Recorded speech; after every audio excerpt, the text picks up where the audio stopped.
Good morning po sa inyong lahat. Happy Father's Day po sa lahat ng mga tatay. Kaya kung tatay yung katabi mo, surein mong tatay yan ha. Baka mukhang tatay pa lang. Sabihin mo sa katabi mo, kapag tatay yan, Happy Father's Day. Amen. Nasa lesson 2 pa rin tayo, part 4 ng ating pag-aaral sa ating series on growth you can't fake. Sa ating part 1 ay nakafocus tayo sa faith, part 2 sa love, part 3 hope, at ngayon naman ay magfo-focus tayo sa fruitfulness and character. Ito ang ikalimang signs of growth that's truly real. Fruitfulness in life and character.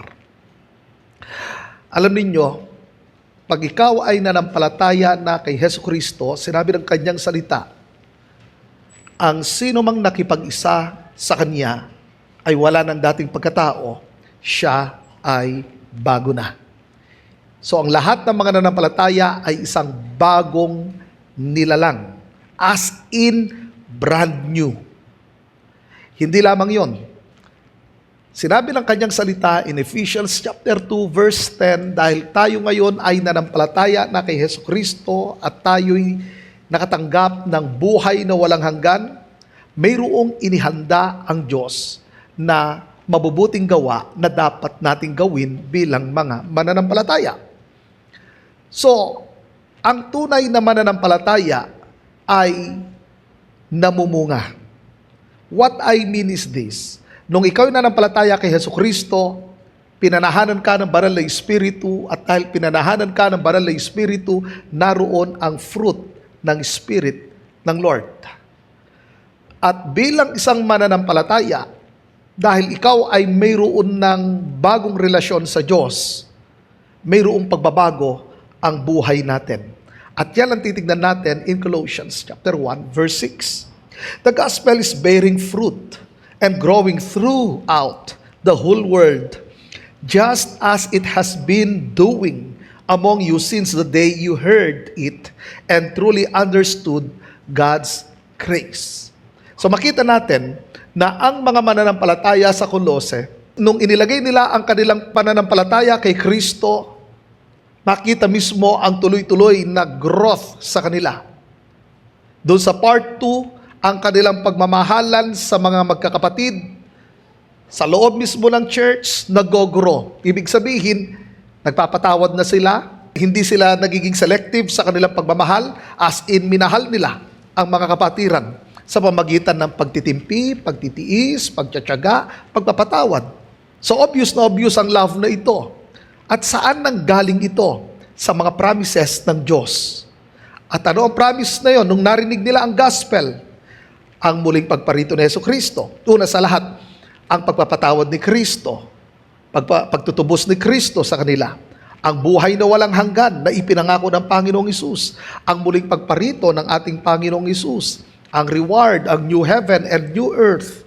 So ito yung pag-asa. Kaya nga sinabi ko nun sa inyo na ang mga promises ng Diyos ang siyang foundation ng ating hope. Pero hindi doon nag-e-end.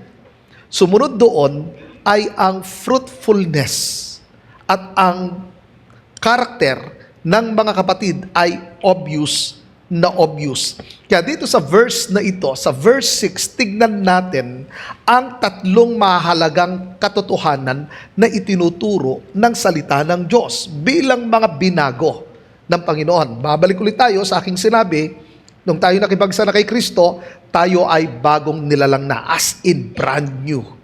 Na ipanganak na tayong muli. Ngayon, bilang mga mananampalataya, kailangan nating tuloy-tuloy na mag-grow.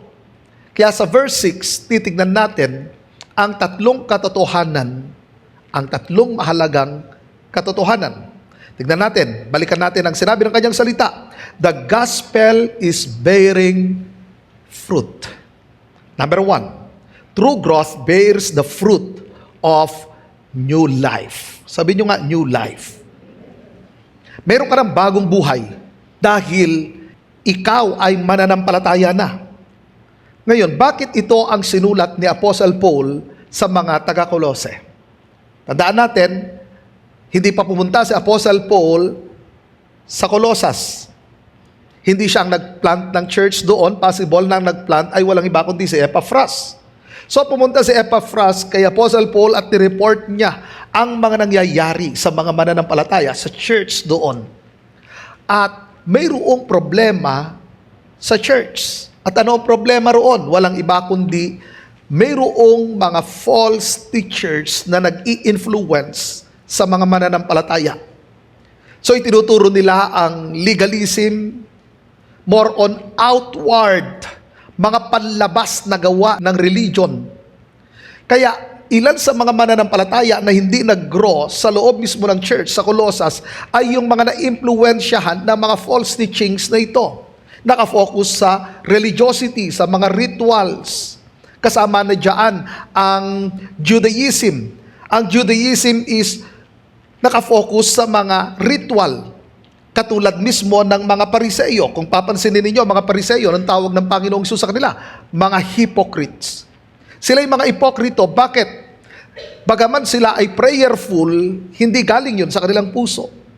Bagaman alam nila ang salita ng Diyos at sinusunod ang 613 commandments. Wow! Isipin mo, no? 613 commandments.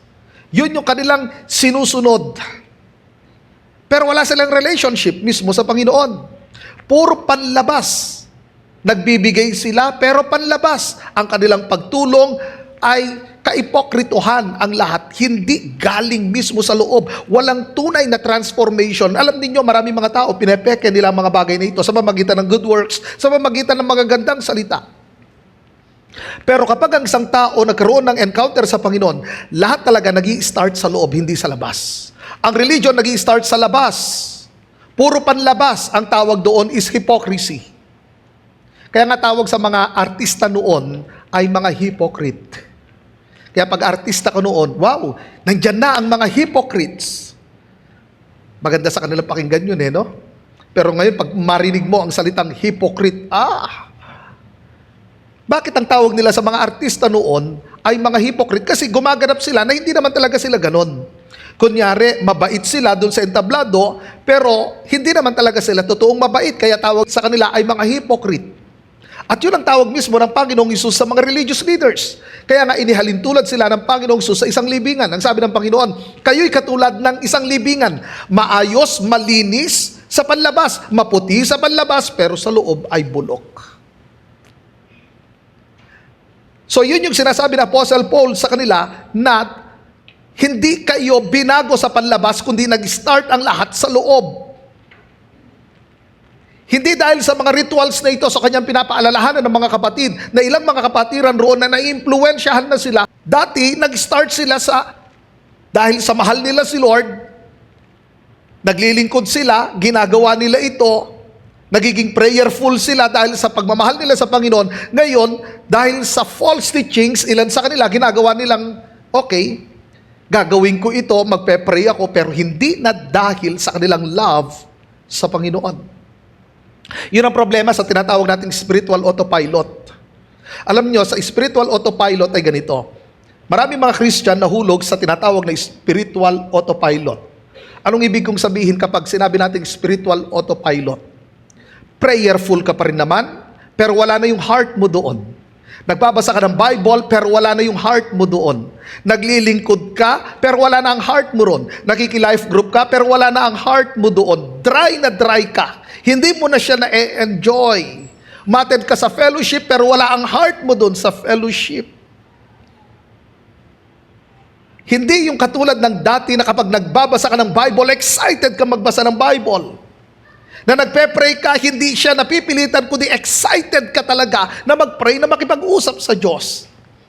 Na ang iyong paglilingkod ay dahil sa mahal na mahal mo ang Panginoon, excited ka mag-serve. Pero alam niyo, kapag tayo nahulog sa trap ng spiritual pilot, mababurn out tayo. Nagiging sapilitan na ang lahat.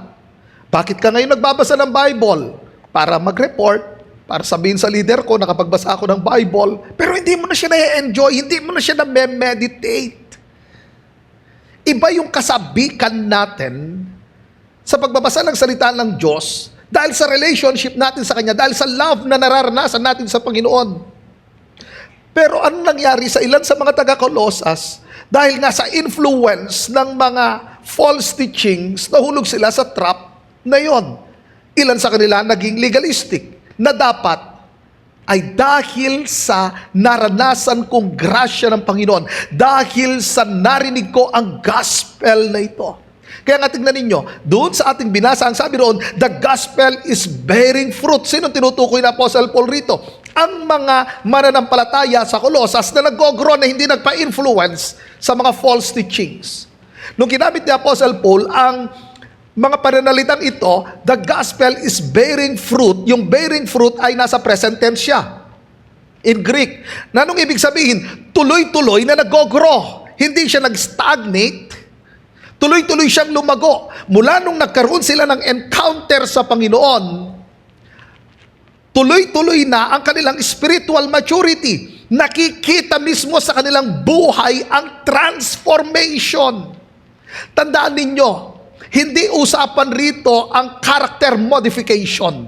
Ang mga unbelievers, more ang focus nila is the character modification. Paano ko aayusin ang ugali ko? Paano ko aayusin ang attitude ko sa aking kapwa? Sa atin ng mga mananampalataya, hindi siya character modification, kundi dahil sa gospel transformation. Nung tayo nanampalataya kay Jesucristo, ang kanyang spirit na nahan sa atin at naroon ang fruit ng spirit ng Lord. So nasa atin mismo, pag sinabi natin fruit of the Spirit, yun yung karakter ni Jesus Christ. Ano ang karakter ni Jesus Christ? Nandun ang love. At ano ang love na tinutukoy roon? Ang agape love. Ano ang agape love? Sacrificial love. Selfless. Unconditional. So hindi siya nakabase sa performance. So hindi tayo nagpo-produce ng fruit ng Spirit ng Lord. Ang nag-produce nito ay ang Holy Spirit. So nung sinabi mismo ni Apostle Paul, the gospel is bearing fruit, ginagamit ng Lord ang kanyang salita, ang buong ebanghelyo, upang tuloy-tuloy tayong mag-grow, lumabas mismo at mag-manifest ang fruit ng Spirit ng Lord. So makikita natin ang pag-work ng Holy Spirit sa buhay ng mga mananampalataya. Kaya mas nagiging mapagmahal na mga kapatiran. Mas nagiging mapagpatawad na sila. Mas nagiging mapagpasensya na sila. Sa mga magulang, bukas matetest ang inyong pasensya.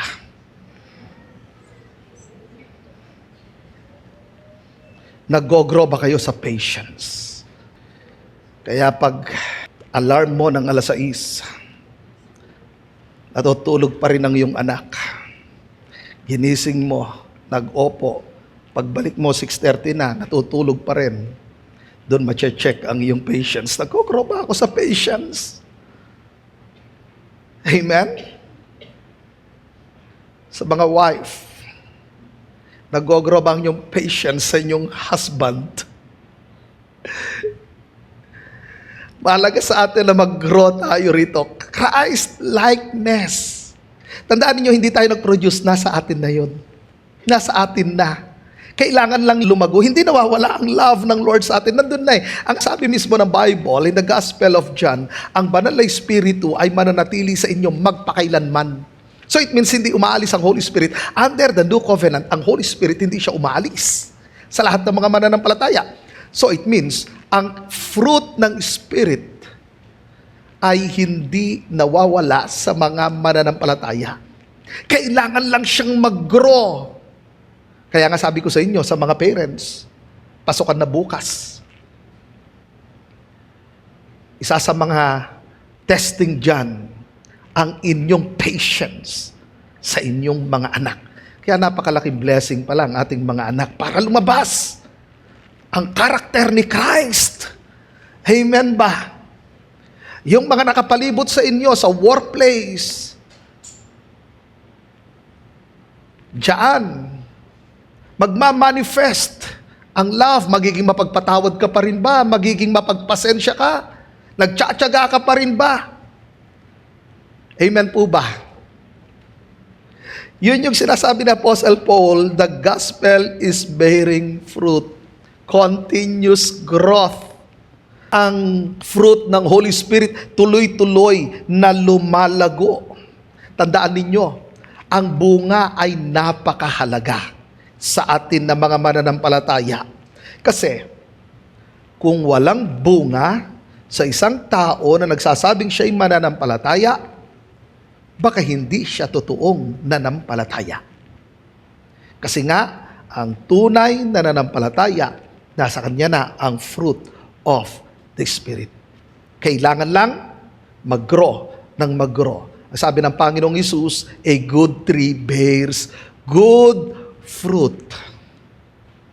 Good fruit yan. So, ang mabuting puno, mabuti ang bunga. Tayong mga mananampalataya, nakikilala tayo hindi lamang sa ating paniniwala. Tayo nakikilala kung papaano tayo mamuhay. Dahil ikaw ay binago na ni Christ. Yun dapat ang makita sa atin. Hindi yung, mula nung naging born again yan, bago naging born again, chismosa yan eh. Pero ngayong na born again, grabe pagka-chismosa. Hindi ata totoong na born again yun. Umattend lang sa born again church. Dapat, papaayos ng papaayos ng papaayos. Babalik ulit tayo sa sinabi ni Apostle Paul, the gospel is bearing fruit. Dahil sinabi mismo ng Isaiah na hindi babalik ang kanyang salita nang hindi nagaganap ang kanyang nasa.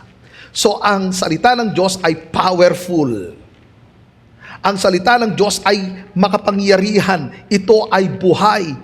So, sa mga mananampalataya, sa ating mga naririnig na mabuting balita, ito ang siyang bumabago sa atin. Napuprune tayo, inaayos tayo, nililinis tayo, hinuhubog tayo ng salita ng Diyos. Amen po ba? Number 2, na katotohanan. True growth follows the gospel's pattern. Bakit? Tingnan muna natin ang sinabi ng kanyang salita. And growing throughout the whole world. Okay, ganito yon. Doon sa point number 1, sinabi ko sa inyo na ang mga mananampalataya, kitang-kita sa kanila ang transformation. Nung sila'y nagkaroon ng encounter kay Jesus Christ, yun ay personal. But after that encounter, makikita ngayon ang transformation. Kitang-kita ang Panginoong Hesus sa buhay ng mga mananampalataya. Kaya nga titignan ninyo sa Book of Acts, ano ang tawag ng mga unbelievers sa mga disciples ni Jesus Christ? Christians. Paulit-ulit kong sinasabi sa inyo na hindi ang mga believers ang tumawag ng Christian sa kanilang sarili, kundi ang mga outsiders, ang mga unbelievers. Ang tawag naman talaga sa mga tagasunod ni Kristo that time ay mga disciples, hindi po Christians. Pero dahil sa ang mga disciples ni Jesus Christ, yung kanilang itinuturo ay nakikita sa kanilang buhay, ang tawag ng mga unbelievers, Christian sa mga yan. Kasi yung teaching ni Christ ay nilalakar nila. Ang teaching ni Christ ay kitang-kita sa kanila. Kaya nga tayo ang fifth gospel. Tandaan niyo sa Bible, meron lang 4 gospels. Pero tayong mga mananampalataya, ang fifth gospel. Anong ibig kong sabihin? Nakikita sa atin ang mga katuruan ni Jesus Christ. So mayroong transformation. Ang ugali natin, lalong papaayos ng papaayos dahil sa gospel ng Panginoon. Lalong tayong nag-grow. Nag-grow tayo sa love, nag-grow tayo sa joy, sa peace, kindness, goodness, etc. Itong 9 na ito, na fruit ng Spirit ng Lord, ay tuloy-tuloy na nag-grow sa mga mananampalataya. Ngayon, pagdating dito sa point number 2, tandaan ninyo, ang background niyan ay ganito. Grabe ang persecution sa lahat ng mga mananampalataya. Liban pa dun sa sinabi ko sa inyo na mga influence ng mga false religions sa mga mananampalataya. Pangalawa na pinagdaraanan ng mga mananampalataya dahil sila'y under ng Roman Empire, mayroong matinding persecution sa lahat ng mga Christians. Pero sa kabila ng matinding mga persecutions, ano ang sinabi ng Bible? And growing throughout the whole world. So yung growing, Present tense pa rin. Ano ang pinopoint niya? Ongoing expansion. So anong point rito? Kanina, sa iyong personal, ngayon, nagiging missional ka na. Ang gospel hindi nag-e-end sa iyo. Ang gospel mismo lumalabas. Sineshare mo. Hindi lang hanggang sa iyo. Hindi mo kinikip ito. Kundi, ini-spread mo. Tignan ninyo ang nangyari sa mga taga-Kolosas. Nung nagkaroon sila ng encounter kay Jesus Christ, anong sumunod na pangyayari? Ang sabi niya, and growing throughout the whole world. How come na doon sa isang maliit na city, ang Colossus ay hindi isang malaking city, isang maliit na city lamang ito, pero tignan ninyo ang kanilang impact, hindi lamang sa kanilang city, kundi sa iba't iba na mga bayan, iba't ibang mga probinsya. Ang gospel narinig ng napakaraming mga tao. Hindi lang sila, hindi lang sa loob mismo ng church, hindi lamang sa four walls ng building, kundi lumabas sila at ibinahagi ang salita ng Diyos. Ganon ang nangyari mismo sa Book of Acts. Grabe ang persecution. Pero nung sabi ng salita ng Diyos, saan man sila magpunta, in Acts chapter 8, ibinabahagi nila ang salita ng Diyos. Isipin ninyo, no? Sa loob ng Jerusalem, mayroong mga nagsasabi, sabi ng mga commentator, about 50,000 ang mga Christians sa loob mismo ng Jerusalem. So pagpalagay na lang natin, babaan na lang natin, pagpalagay na lang natin na 30,000 members. Ngayon, nung dumating ang persecution, ang sabi ng Bible, umalis ang lahat ng mga mananampalataya at ang nagstay lamang sa Jerusalem ay ang 12 apostles. Out of 30,000, nagstay ang 12. At ang sabi ng Bible, saan man magpunta ang mga mananampalataya, ibinabahagi nila ang salita ng Diyos. Missional. Nung nagkaroon ako ng encounter sa Panginoon, December 1994, that was Thursday night, nananampalataya ako sa Panginoon. Kinabukasan, shinare ko ang salita ng Diyos. Si Prophet Isaiah, siya ay priest. By blood, siya ay priest. But by calling, siya ay prophet. Ngayon, every day, siya ay nag-o-offer. Every day, nasa temple siya. Ganon na lang ng ganon yung routine ng kanyang buhay. Bata pa lang siya, tinuturuan na kung ano yung mga dapat gawin doon sa temple. Pero nung siya'y nagkaroon ng encounter sa Panginoon, nakita niya ang holiness ng Diyos. Alam niyo, nakita niya kung gaano siya karumi sa harapan ng Diyos. At sinabi niya, napakarumi ko. At siya'y nilinis ng Panginoon. Then sumunod na word ay ganito, whom shall I send and who will go for us? Anong sabi ni Isaiah? Here am I, send me. Hindi nag-end sa kanya ang gospel. Anong sumunod? Narito ako, Lord, gamitin mo ako. Si Levi, na si Matthew, isang tax collector. Sinabi ng Panginoon, Matthew, sunod ka sa akin. I mean, Levi, sumunod ka sa akin. Sumunod si Levi sa ating Panginoong Hesus. Nagkaroon siya ng encounter sa Panginoon. And that night, in-invite niya ang lahat ng mga kasamahan niya na mga tax collectors. Ito ay mga outcast. Kaya nga galit na galit sa kanya. Galit na galit sa Panginoong Hesus ang mga religious leaders. Sabi nga nila, nakikisalamuha siya sa mga outcasts. Kaya nga tinawag ang Panginoong Hesus na friend of sinners. Kaibigan ng mga makasalanan. Walang nire-reject ang Panginoon. Pero tignan ninyo lahat ng mga outcast na ito na nagkaroon ng encounter sa Panginoong Hesus, grabe ang transformation sa kanilang buhay. Pero hindi nag-end dun sa transformation na yon, sila mismo nagdala ng good news ng ating Panginoong Hesus. Kaya nga si Levi na tinawag na Matthew, siya mismo nagtawag ng maraming mga kasamahan niya upang makasama nila ang Panginoong Hesus. At si Matthew ang sumulat ng Gospel of Matthew. Alam niyo, kapag ikaw nagkaroon ng encounter sa Panginoon, alam mo na hindi mag-e-end sa iyong gospel. I-share at i-share mo ang salita ng Diyos. Kaya napakahalaga sa lahat ng mga mananampalataya, hindi mag-end sa inyo ang gospel. Huwag ninyong i-hoard ang gospel. Huwag niyong sarilinin ang gospel. Kailangan natin i-share ang gospel. Kailangan maraming mga taong makarinig ng mabuting balita ng kaligtasan. Katulad ng mga taga-Kolosas, ang mga mananampalataya roon. Hindi lamang basta't sila ay nabago ng ebanghelyo, kundi sila mismo ang nagdala, instrumento ng Diyos para sa pagbabago. Kaya ngayon yung lagi kong panalangin Sabi ko, Lord, na magkaroon mismo ng revival sa church upang ang church ay magdala ng transformation sa city. Kasi marami sa atin ngayon ng mga mananampalataya, naging spiritual autopilot na lang ang nangyari. Parang naging ritual na lang para sa atin ang pag-attend sa church, hindi dahil sa pagmamahal natin sa Panginoon, hindi dahil sa nag-uumapaw ang love natin sa Panginoon, kundi ginawa na lang natin ito bilang isang obligasyon. Ang pagbabasa natin ng Bible, ginawa na lang natin ito na isang obligasyon, hindi dahil sa punong-puno tayo ng pasasalamat sa Panginoon. Ang pagpe-pray natin, ginawa na lang nating obligasyon. Actually nga, parang na-memorize na lang natin ang pinagpe-pray natin everyday, siya. Kasi spiritual autopilot, wala na yung heart mo ron, wala na yung isipan mo ron, basta nagsasalita ka na lang, nagpe-pray ka na lang. Wala na ang puso mo doon. And it's time na bumalik tayo roon sa first love natin. Tignan ninyo ang Ephesian Church in Revelation chapter 2.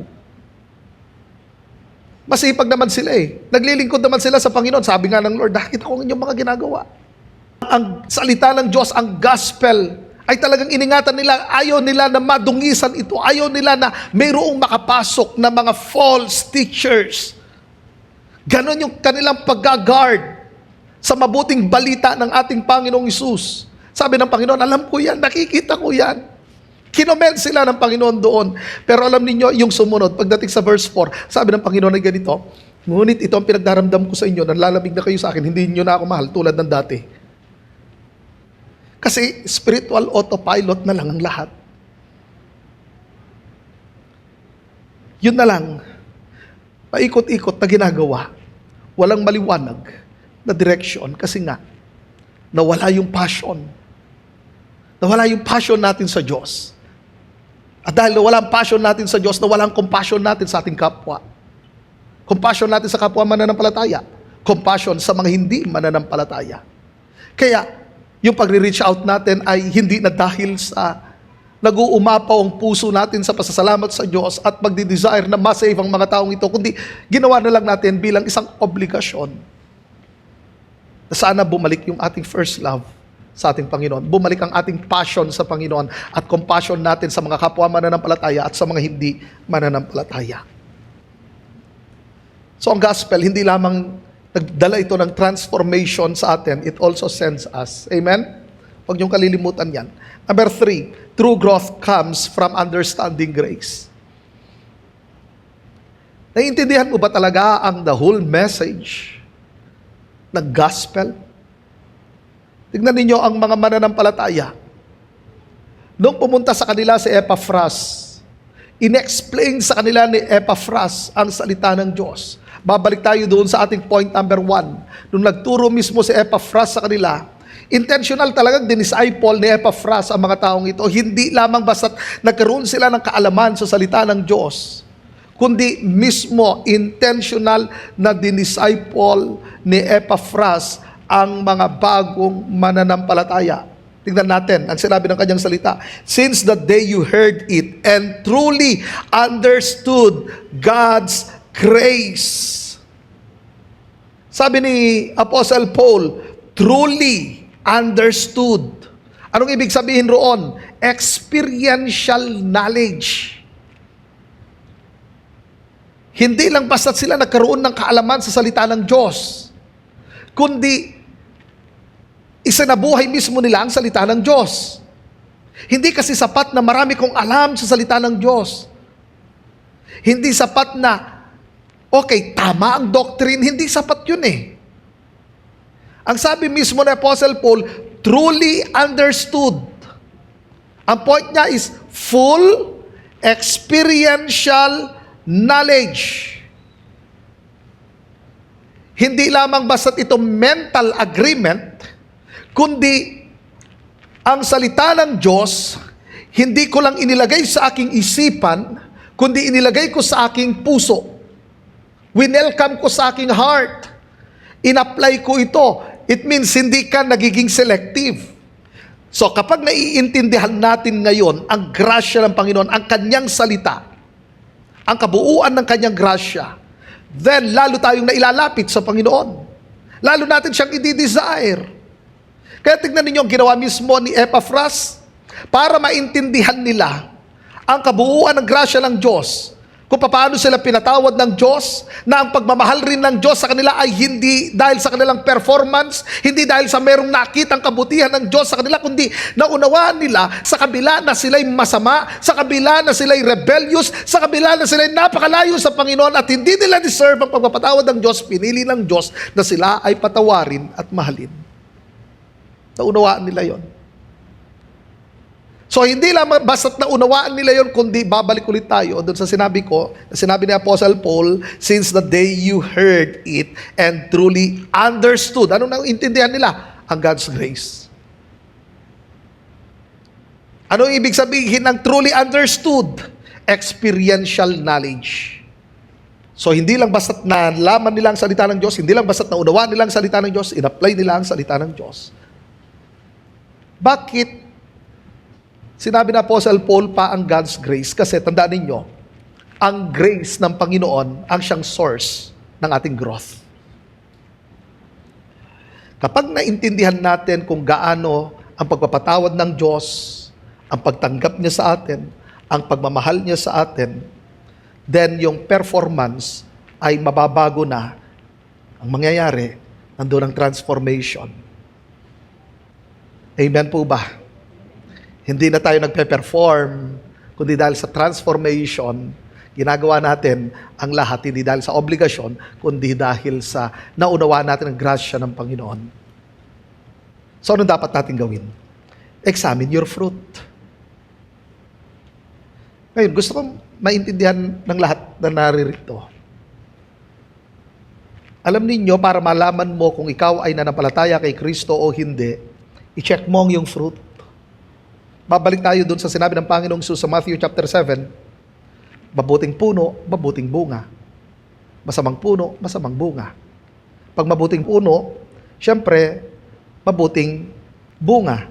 Bakit? Dahil ang Holy Spirit ang nanahan sa kanya. Ngayon, kung sasabihin ng isang tao, ako ay Kristiyano, pero ayokong magpatawad. Tandaan ninyo, ang tunay na Kristiyano, nandun na ang agape love. Kailangan lang mag-grow ng mag-grow yan.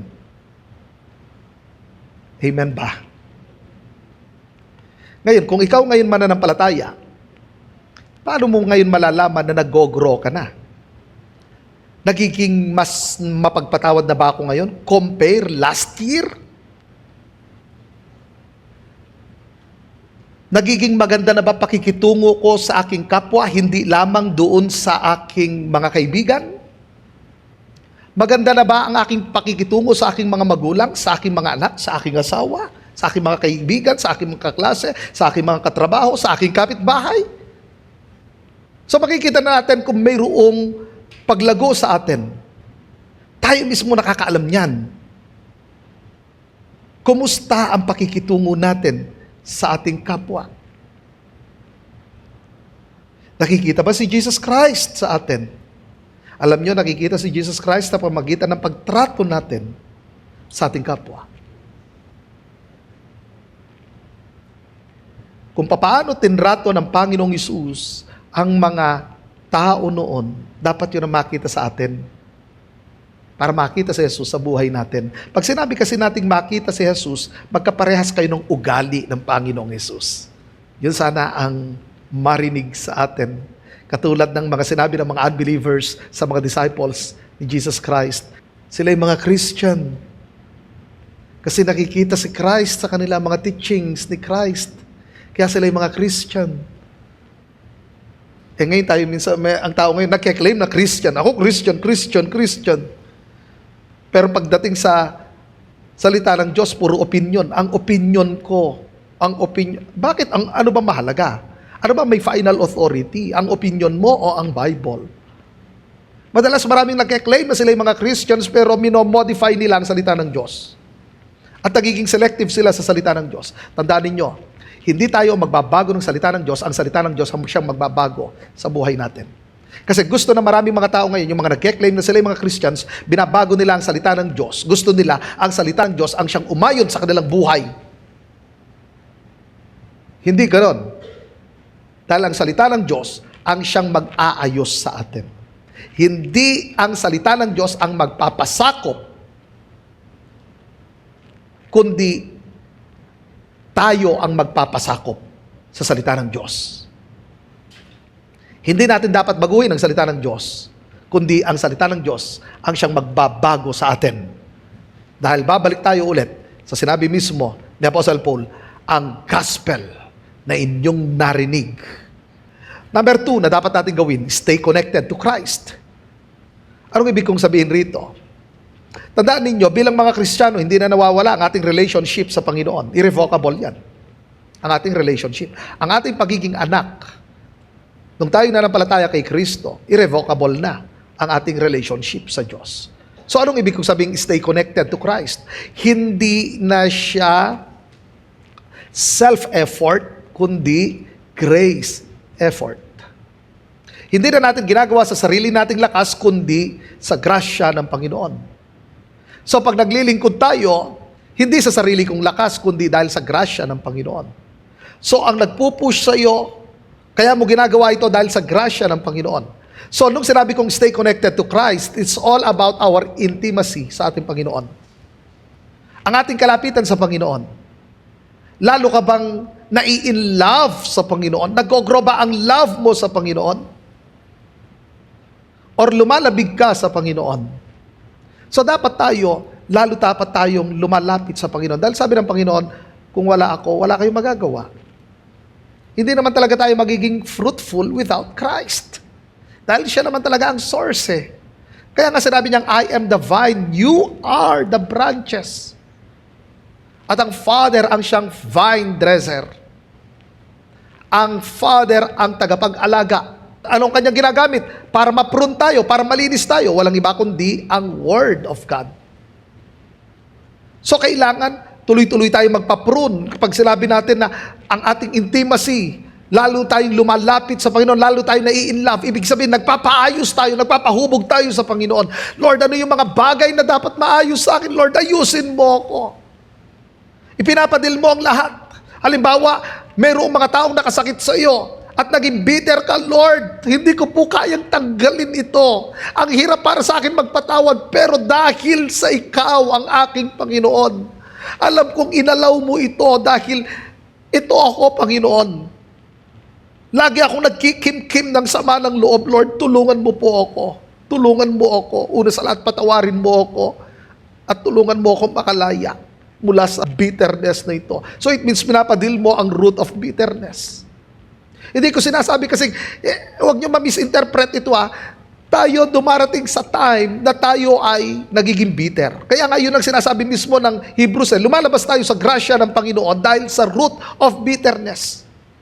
Dahil sa ating spiritual journey, meron talaga mga taong nananakit sa atin. Pero titignan natin sa right perspective. Hindi dapat ako maging bitter, kundi maging mapagpatawad pa rin ako. Na iaalaw ko ang Holy Spirit na siya mag-speak sa pamagitan ng kanyang salita at ang kanyang salita ang siyang magpuprune sa akin. Amen po ba? Number 3, live by grace, not guilt. Pag ikaw ay lumalakad mismo sa grasya ng Panginoon, ano nangyayari? Na-enjoy mo na ang paglilingkod? Hindi na isang pabigat sa iyong pagsiserve? Hindi na pabigat ang pagbabasa ng Bible? Hindi na isang pabigat ang pagpe-pray. Kasi maraming mga Christians ngayon ang nagse-serve dahil sa guilt, dahil sa takot, dahil sa pressure. Na-pressure lang ako, kaya ako nag-serve Nakakahiya kasi lahat ng kasamaan ko sa life group, nagbukas na sila ng outreach, ako na lang hindi. Kaya nagbukas na rin ako, nakigaya na rin ako. Hindi na siya out of love. Hindi na dahil sa grasya ng Panginoon. Sabihin ko sa iyo, kung dahil yan sa fear, sa pressure, at nai-push ka lang, mababurn out ka. Darating ang araw, i-give up mo yan. Kasi nakakapagod ang mag-serve dahil sa guilt, dahil sa pressure, dahil sa fear. Pero kung dahil sa naintindihan mo ang pagmamahal ng Diyos at pagpapatawad sa iyo, habang nagtatagal, mas na-enjoy mo mag-serve. Hindi pa bigat ang mag-serve. Kaya huwag sana kayo mag-serve dahil sa guilt, dahil na-push lang kayo dahil sa takot. Mag-serve kayo dahil sa naunawaan nyo mismo ang grasya ng Panginoon sa inyo. Naunawaan ninyo na kayo tinanggap ng Panginoon kahit hindi nyo deserve. Alam ninyo kasi pag nag-serve ka ng dahil sa pagmamahal, hindi naman talaga nakakapagod yan eh. Hindi nakakapagod. Ang pagsaserve mo sa iyong kapwa, kaya nga sinabi ng Panginoon, kung mahal mo ako, paglingkuran mo ang aking mga tupa, alagaan mo ang aking mga tupa. Hindi sinabi ng Panginoon masigasig ka bang mag-serve, magaling ka bang magturo, magaling ka bang mag-preach. Ito, makarisma ito, kaya kailangan mo maglingkod. Yun ba ang sinabi ng Panginoon? Nagsabi ng Lord, mahal mo ba ako? Mahal mo ba ako? Mahal mo ba ako? Kasi kung wala ang love, mababurn out talaga tayo. Tignan nyo, maging sa relationship. Pag lumamig talaga yan, mababurn out ka eh. Sa mag-asawa, tignan ninyo. Dati, ang nagtutulak sa'yo, kaya mo pinaglilingkuran dahil sa mahal mo. Ngayon, pag dumating ang panlalamig, alam nyo, minsan isusumbat mo na lang kasi napagod ka eh. Nakakapagod kasi pag lumamig. Kaya nga, mahalaga doon, gisingin yung love na yun eh. Kaya kailangan tuloy-tuloy tayo mag-grow sa love.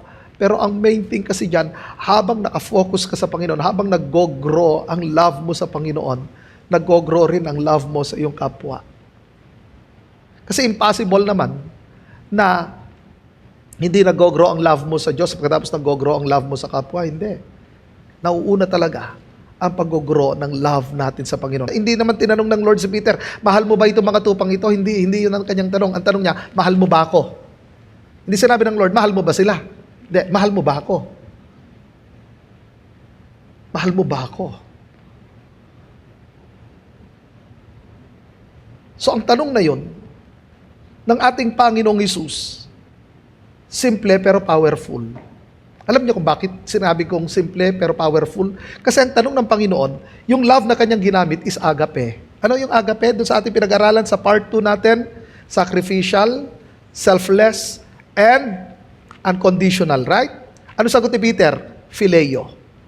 Hindi sinagot ni Peter ang agape, phileo. Na sinasabi ni Peter, Lord, hindi pa ako prepared. hindi pa. Ayoko pang mapunta sa level na yan. Possible na nandun ang selfishness. Kasi ang phileo, ang mahal ko lang, yung mga close friends ko, yung family ko, hanggang dun lang. Pero yung magdagdag pa ako ng tao, magdagdag ako ng mga taong hindi kaibig-ibig at paglilingkuran ko, Lord, hindi pwede. Hanggang phileo lang. Kaya nga 3 beses siyang tinanong ng Panginoon eh. Yung unang 2 roon, ginamit ng Panginoong Hesus ang agape. Selfless, unconditional, sacrificial. Ang Panginoong Hesus, tinanggap niya tayo eh. Hindi natin deserve yun. Ang kanyang pagmamahal, hindi rin natin deserve. Kasi madalas, itong mundong to, lagi nagsasabing, deserve mo yan eh, deserve mong ganito, deserve mong ganito. Alam niyo, kung usapang deserve lang, hindi mo naman talaga deserve ang mabubuting bagay na galing sa Diyos eh. Ang deserve natin, judgment eh. Ngayon, bakit hindi binigay kagad yun ng Diyos? Dahil ang kanyang ipinaranas sa atin ay ang kanyang grasya. Kaya nga ang mundo nakakaranas ng grasya ng Panginoon eh. Ang lahat, believers and unbelievers, pinaparanas ng Lord ang kanyang grasya. Lalo na sa atin ng mga mananampalataya.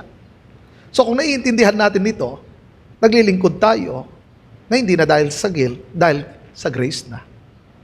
Umattend na tayo ng church, hindi dahil sa guilt. Kasi minsan naisip natin, naku, di ako naka-attend, baka paluin ako ni Lord. Ibang klase, no? Guilt. Ay, di ako naka-attend, naku, patay ako sa aking disciple maker nito. Guilt. Dapat lumakad tayo sa grasya ng Panginoon. Amen po ba? Palakpakan nga muna natin ang ating Diyos. And last, share the gospel naturally. Alala ko sinabi ni Pastor Elijah noon sa Life Convergence, ganito kanyang sinabi, the gospel is not meant to be kept, it's meant to be multiplied. Na ang gospel hindi dapat nag-i-stay lang sa atin, hindi lang hanggang sa atin, kundi dapat ma-multiply ito. Anong ibig sabihin? I-share ko ang salita ng Diyos. Katulad ng mga ginawa ng mga taga-Colosas. Anong kanilang ginawa? I-share nilang gospel, hindi lang doon sa kanilang city, hindi lang doon sa maliit na city nila, kundi lumabas pa ito. Kaya nga, ang ginamit mismo na Apostle Paul doon ay hyperbole. Sinabi niyang, kumbaga napaka-extreme yung ginamit niyang word The whole world, ang buong mundo narinig ang gospel. Grabe ang persecution. Unstoppable ang mga mananampalataya. Kinakadena ang mga mananampalataya sa first century, pero napahinto ba sila?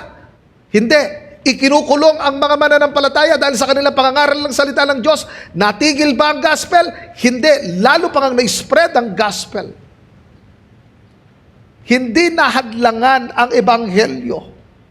Laging nagpapagamit ang mga mananampalataya nung na-confiscate ang kanilang house and lot doon sa Jerusalem in Acts chapter 7 and Acts chapter 8. Tumigil ba ang mga mananampalataya? Hindi.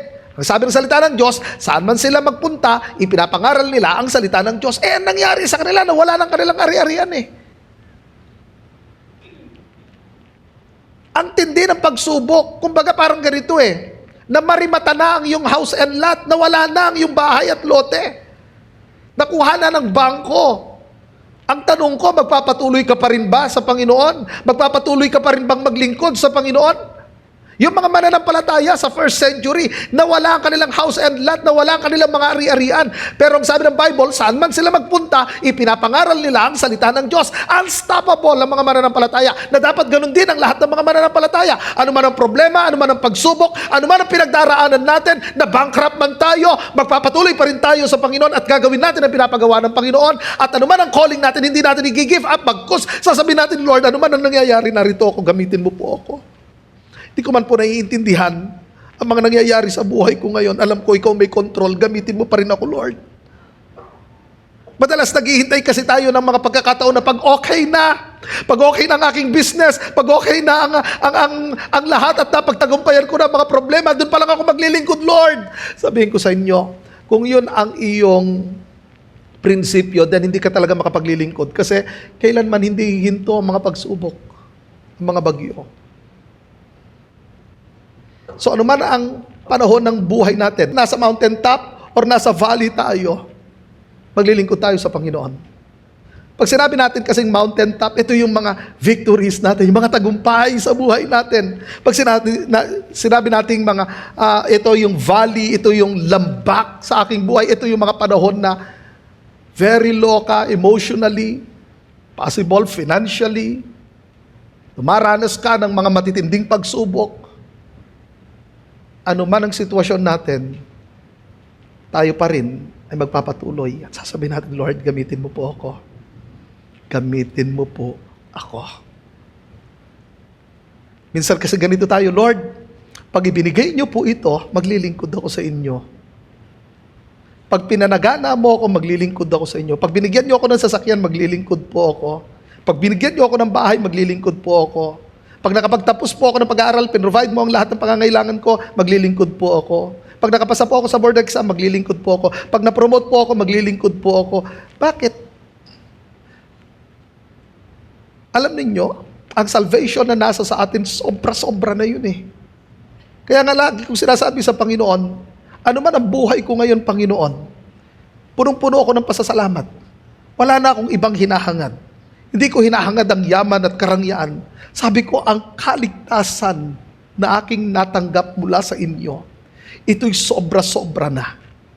Ang ako'y makakain 3 beses isang araw, kahit 2 beses o 1 beses sa isang araw, magpapasalamat pa rin ako dahil yung kaligtasan na natanggap ko, sobra-sobra na.